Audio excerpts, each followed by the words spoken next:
xam nga di leen nuyu avant tout yéen ñi nga xam ne yéen a ñëw tey assister lii war koo fësal sur le plan national international ba nga xamante ne képp kuy bonne volonté war na la accompagner des jeunes ci li nga xam ne période bi ñu jëm muy examen yi lu war la parce que soxla nañ ko mais xëy na loxo yi jox la lu di ginnaaw ba nga xamante ni ku ci nekk ci ñoom am na man nga waajur yoo xam ne mënuñu fay ay cours particuliers yoo xam ne duñ ko mën a am tey yaakaar naa ni yàqut dara ñu jàppale leen ci ñu mën a bokk ci ñi nga xamante ni jongante bi yàlla may leen ci ndam je dis que ni rek li ma def ni tey umpul Thiès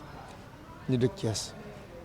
ñu yàgg di ma seetaan tamit du leen ump ndax xam nañ ni man lépp lu ma mës a def Thiès laa ko defee mu doon dëkk bu ma ñor ma bëgg ko lool à travers le réseau bi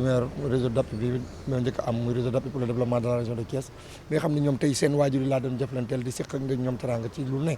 ci période bii ñu jëm muy tabaski bi nga xam ne c'est pour bientôt xam ni am na ay charges yu nekk sama kaw te du ma ci mosuma ci dellu ginnaaw ak Korité et cetera ouverture classe yoo xamante ne ñoom sax laa ko doon jagleel tey yàlla def na ñun une partie ci ñoom ñoo jàkkaarloog phase examen soxla ku leen accompagner ñu ñëw assister leen war leen a jàppale ci période bii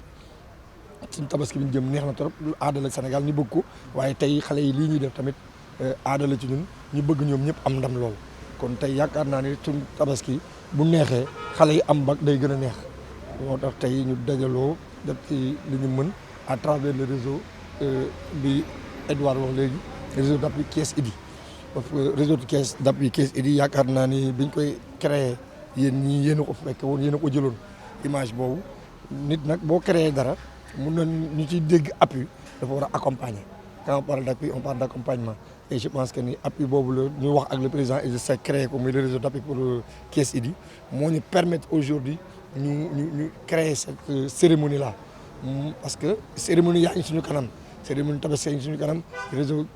bi ko doon def da koy def mais tey réseau boobu tamit mënul ñu ko créer rek statuer ko teg ko sur place parce que biñ ko créer jàpp nañu c'est pour appuyer la population et tey premier pas bi mu njëkk a def ci appui mooy cette jeunesse là. waaw xam nga ñun moom waxuma xam nga dama naan laan bu ma leeroon ne bu ma leen ne bu ñu bindee joxe gars yi si ñu am ñu jox leen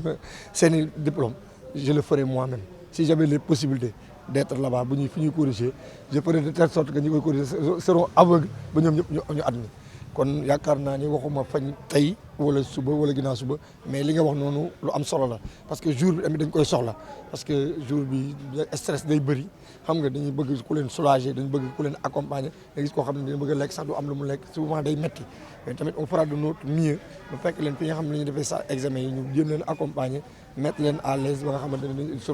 auront l'esprit tranquille waaw c'est pour yow fekk si nga ma yow moom posé nga ma question mu neex parce que biir réew dafa waxtaan ak benn inspecteur di ci am nu ci waxtaan boo xoolee souvent dañu naan les bureaucrates et les étudiants saa yi bu ñuy wax bureaucrates et les étudiants dañuy wax mooy ñi nekk ci bureau bi ñooy les bureaucrates les étudiants mooy ñi nga xam ñoo nekk université et boo xoolee actuellement la majeure partie des étudiants ils sont dans la rue moo tax li nga wax ni mu doon question bu am solo li ñu war a def mooy xale yi bu ñu amee bac ak ñi ngeen njëkk am bac nekk ci dans la rue ñu xool fu ñu leen castré ba nga xamante ni ñii bu ñu ñëwee duñu mën a am problème boobu parce que il suffit que toujours ñii di génn amuñu fu ñu jëm ñii di admis di ñëw duñu am fu ñu jëm day gën a renforcer li nga xamante ni moo ñu nekk ci mbedd mi te yaakaar naa ni jàng ba am diplôme am mérito nga leneen lu dul être dans la rue c'est vrai que ni dëkk bi métti na dañ koy wax mais moi je dis que ni métti bi yëpp il faut que ñu accompagner jeunesse bi c'est pas essayer de faire des formations un gars un gosse qui a presque 40 ans jàng ba am bagam wala un gosse qui a 30 ans jàng ba am ay diplôme nga ñëw naan da nga koy former ci ay yoo xamante ni leer na leen moom ce qu'il a dans sa tête comme projet boo ko financé bu ko liggéeyee mën na ci créer d'autres emplois je pense que ni cette jeunesse là ils ont besoin des emplois des financements du moins ils ont besoin des financements même des emplois soxla nañ ko mais mënuñu jël ñëpp mais bu ñu mënta jël ñëpp nañu wut ay financement jox leen ba nga xamante ne li nekk seen bopp dañ ko mën a élargir. bourse étrangère xam nga bourse étrangère c'est une façon de parler soo xoolee dañ naan souvent da nga naan dañ jël xale yi yóbbu leen bitim réew ñu jàngi mais yóbbu leen bitim réew ñu jàngi ci ban charte mën nañ dem jàngi ñëwaat après bu nan mettre la leen à rade je pense que ni li nekk ci seen bopp moo ëpp solo nga yóbbu leen parce que li ñuy wuti bitim réew am na Sénégal njàng mi nekk bitim réew mooy njàng mi nekk Sénégal benn diplôme bi la te boo demee bitim réew ñi fa ëpp njàng c'est des africains kon je pense que ni accompagner leen fii balaa ñuy dem parce que yóbbu leen ñu jàngi tamit ñu ñëwaat wala ñu nekk foofu di liggéey mënuñu parce que souvent ça arrive ñu jàng seen diplôme nekk foofu dootu ñu mën a ñëw Sénégal parce que bu ñu ñëwee dañ naan dañuy chômer ils sont obligés de rester en étranger pour liggéey pour rester sa bopp ba pare amaat beneen problème mooy tu ne seras jamais proche de tes parents te nit nag ñaan na ku nekk boo liggéey ba pare ba yàlla def la teranga bokk ak say mbokk ngay bëgg rawatina say waajur ndax ñu ngi sa jëriñ je pense que nii fii lañ leen war a accompagner balaa ñoo wax waxi bitim réew bu dee jàng bi am na bu dee xam-xam bi am na te am nañu ressource boo xam ne mën nañ leen a jàppale ressource bi c'est essayer de les mettre à l'aise mooy accompagner leur projet li nga xamante ni moo nekk seen bopp c'est pas que da nga jël li nekk ci bopp Habib Kane def ko seen bopp fekk li nekk seen bopp gën li Habib Kane yor nit boo koy dimbal da nga koy dimbal ci li mu xam mu mën ko pour mën ci réussir je pense que nii loolu lu ñu war a bàyyi xel te jafewul liggéey la laaj mais nag kon ni ko Edouard waxee souvent booy gis étudiants booy lu tax ñu nekk ay révolutionnaire parce que duñu am ku leen wax dëgg duñu am ku leen accompagner ci dëgg parce que pour nañ ñi bu ñu leen di woo dañ leen war a woo ci defar pourquoi chaque fois université lycée toujours xale yi di révolutionnaire ci ban façon lañ ko teg te amul benn responsable politique bu leen mën a arrêté parce que la ñuy def seen bopp mooy le moment venu ñu soxla leen ñëw def ko ci ñoom bu jeexee pare nañ ci ñoom je pense que ni buñ leen jàppee kon suñuy doom ak suñuy rak parce que ku amoon sa rak wala sa doom ci sa biir kër am na nu muy doxee boo waxee ak moom def li la war ci moom bu génnee doot ko def mais buñ leen bàyyee en rat bàyyi leen ci mbedd ñu nekk ci liñ nekk mais mënoo leen a contrôler tu peux pas rien faire pour eux élection du campagne pré-campagne la pré-campagne mooy dem fekki askan bi biñ la soxlaa nga ñëw taxaw seen wet mais doo bàyyi yow ba soxla leen nga ñëw man en tant que tel sax man mi Habib Kane boobu ku ma bàyyi ba jour bi jot nga soxla ma boo ñëwee boo ma indee li nga yor ma jox ko nit ñi ñu lekk ko te du mu ci fenn nit ñi il faut ni ngeen leen répondre au moment bi ñu la soxla période bi ñu toll xam nañ ni xale yi ñu ngi préparé bac période bi toll xam nañ ni yaay yi ak papa yi soxla nañ soble ak pomme de terre pour jàppale leen wala ay xarit julli gi mais boo tourné ñooñu la doo ne après tabaski la ñuy campagne le lendemain de la tabaski nga génne sa 100 millions da ngay campagne mais man je donne un conseil à toute la population thiessoise képp ku leen fëgg après les élections après la tabaski pour ngeen accompagner ko ci élection yi lu mu leen jox lekk leen te xam ne il mérite pas ça parce que loolu mooy dëgg te am na loo xamante ni buñ ko waxul tey wax ko suba on est dans les délais ku am lu muy def kuy campagne képp ku am lu muy joxe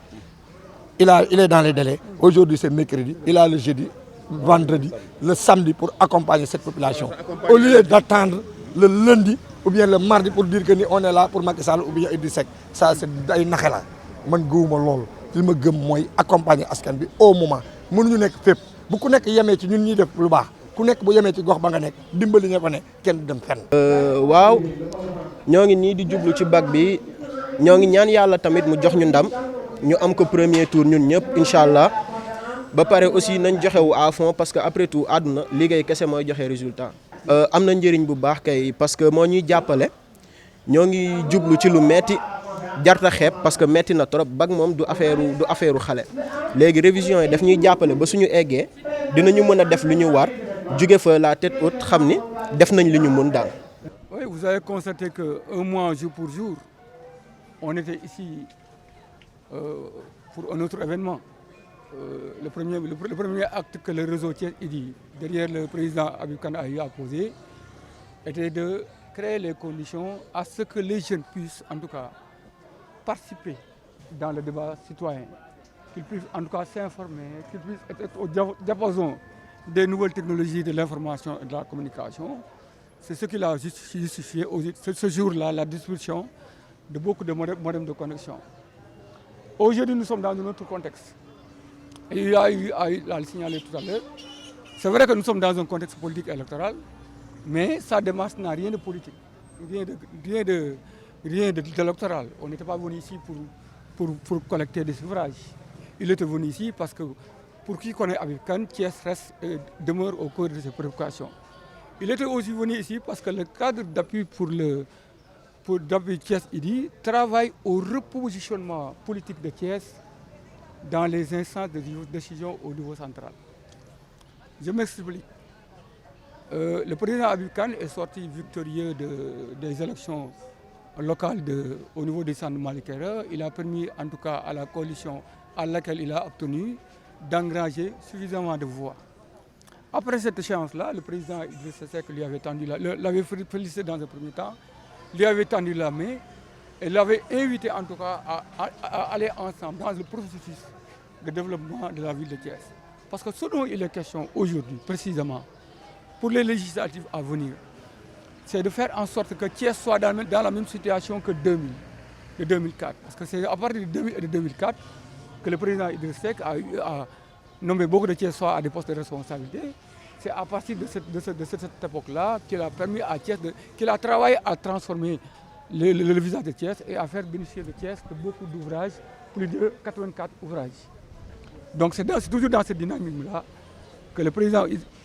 Habib Kane a estimé qu'au regard des difficultés rencontrées par les élèves, parfois qui sont à quelques encablures des élections, les difficultés rencontrées pour bénéficier de cours gratuitement, qu'il a créé les conditions aujourd'hui à ce que les élèves, plus de 2000 élèves, puissent en tout cas manger gratuitement, se faire encadrer par des professeurs de philosophie et d'histoire. Ça illustre encore, c'est la preuve en tout cas, que lui, ce qui le motive, ce qui l'intéresse, ce qui justifie le sens de son engagement,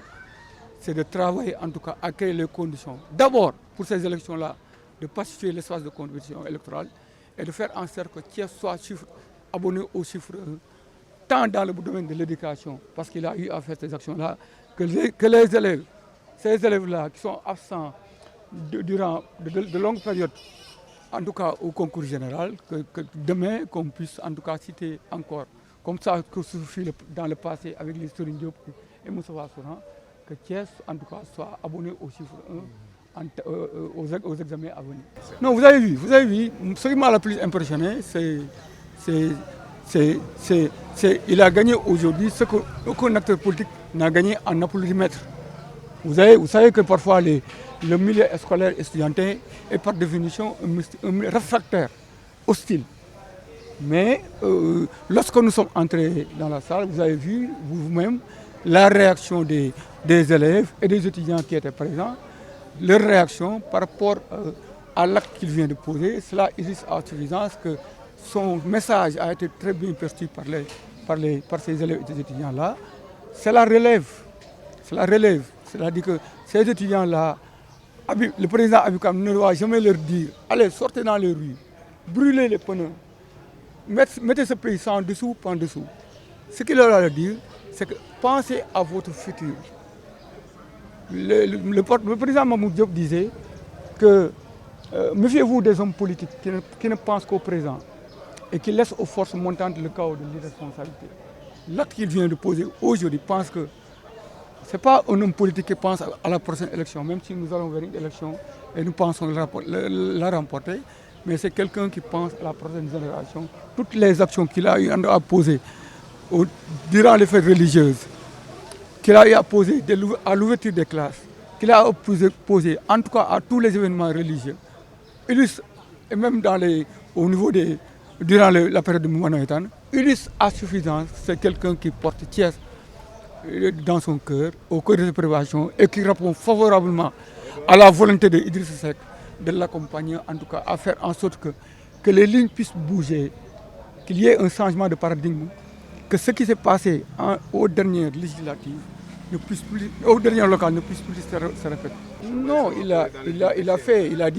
a dit que c'est vrai que je m'adresse à vous parce que je reste fortement persuadé que vous allez réussir aux examens,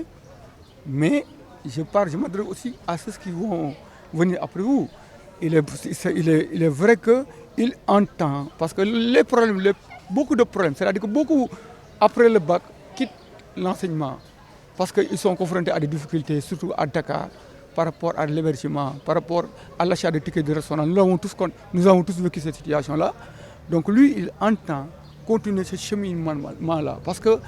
le Thiès à venir sera celle de la jeunesse ou ne le sera pas. Lui, il mise sur la jeunesse-là, cette jeunesse-là consciente, qu'il travaille à beaucoup conscientiser, parce que généralement, certains hommes politiques utilisent la jeunesse comme chair à canon. Certains hommes politiques invitent les jeunes, en tout cas, à brûler ce pays.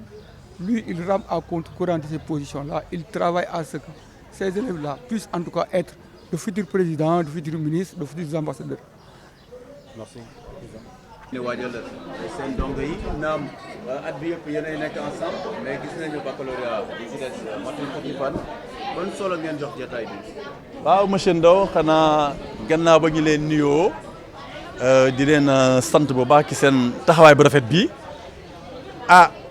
ñiy fàttali rek ni ren année scolaire bi dafa xaw a takk suuf ndax jamono ja nga xam ni daawul am grève pour nga jàngale ba yeggale sa programme na nga ko bëggee doon na jafe kon bu dee jamono ju jàppandi munoo jàngale ba mu yegg assurement la jamono joo xam ne daanaka la nga jàng bëriwul kon jamono joo xam ne yow jàpp nga ni sa programme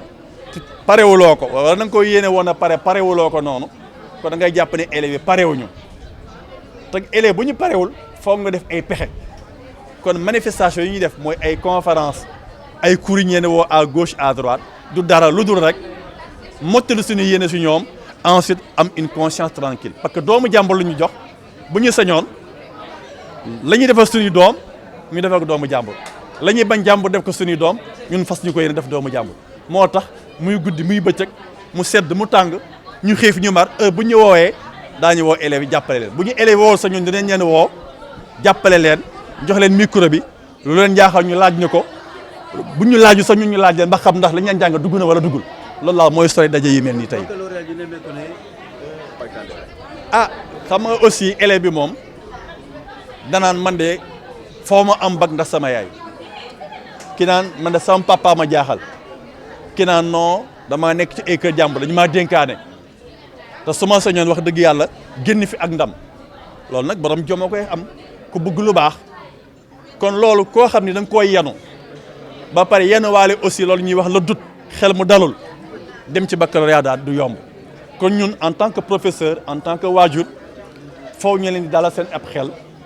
moo tax ñu jël ay sujets yoo xam ne jotoon naa génn ci baccalauréat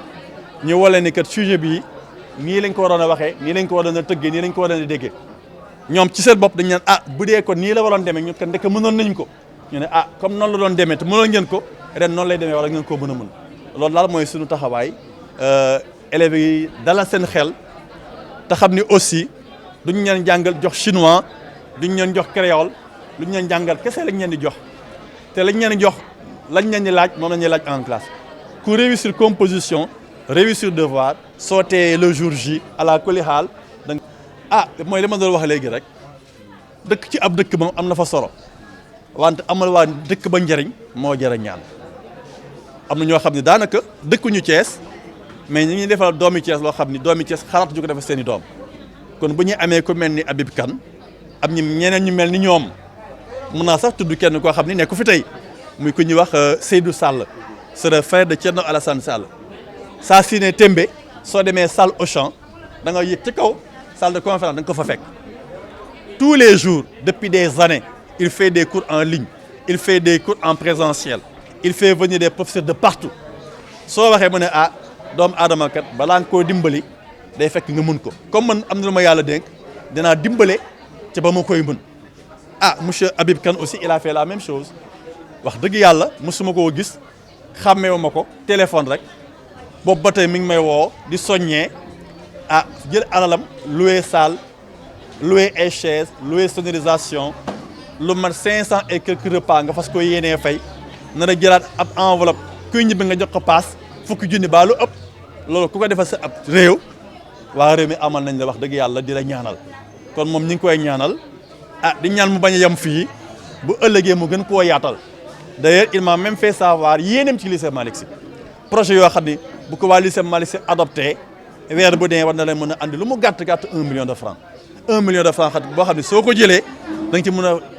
fayal xale yi nga xam ne amuñu moyen ñu añ wala nga fayal ci xale yi amul moyen ñu def cours de renforcement cours de renforcement dafa xew dafa am solo mais ñëpp mënuñu ko kon ku mel ni Habib Kane bu xalaatee lii comme ci Seydou Sall ak ñu mel ni ñoom dañ leen di sant di leen gërëm di leen ñaanal. tey ñu remarqué ay scènes waaw mooy li may wax sànq rek dafa am loo xam ne dafay mel ni réew xëy na sa réew ne ma nga ca mais dafa am beneen baat bu gën a taw feexee ñuy wax xamadi ñàkk xam ndax école boo xam ni yaa ko moom yaa fay jànge sa rakk di fa jànge boo fa demee sa xarit jàngee fa école boobu boo ko tabaxul wala koo yàq école boo xam ne sa alalu ndey sa alalu baay alalu ndey ñëpp ak baay ñëpp lañ ñëw tabaxee ko école ba nga toj ko tojoo alalu kenn sa alalu ndey sa alalu baay sa alalu réew nga toj kon xale boobu nga xam ni moom laa mën a tudd tax moo actualité nekk